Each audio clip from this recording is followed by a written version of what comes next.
ভালোই গরম পড়েছে, ওই গরম মানেও 22-23 ডিগ্রি। আমি যখন শুরুতেই এখানে আসি মানে ডিসেম্বরে, তখন কিন্তু মাইনাসে টেম্পারেচার চলতো, আর এখন হঠাৎ করে ফ্ল্যাকচুয়েট হয়ে সেটা 22-23 ডিগ্রিতে হয়েছে। তো যাই হোক, আগের দিন একটু অন্য স্টাইলে চিকেনটা বানিয়েছিলাম। রোজ একঘেয়ে চিকেনের ঝোল খেতে আর ভালো লাগে না। আগের দিন রিয়াদিয়া দীপ্তেন্দুদার কাছ থেকে শুনলাম জার্মানির এক জায়গাতে মটনও বিক্রি হয়। এটা শুনে তো আমি আর অভিজিৎ দুজনেই আনন্দে আত্মহারা, কারণ প্রায় 5-5.5 মাস হয়ে গেল আমরা মটন খাই না। সমস্যাটা হচ্ছে মটনের দোকানটা যেখানে, সেটা আমাদের বাড়ির থেকে ট্রেনে করে গেলেও প্রায় 3 ঘন্টা লাগবে। তো টোটাল আর কি 6 ঘন্টা ট্রাভেল করে আমাদের মাটন আনতে যেতে হবে।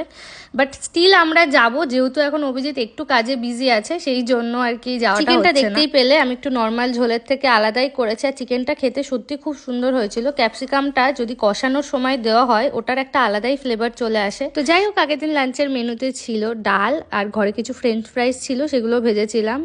আর ছিল চিকেন কষা, কাঁচা আমের চাটনি, আর গরম গরম পাঁপড় ভাজা।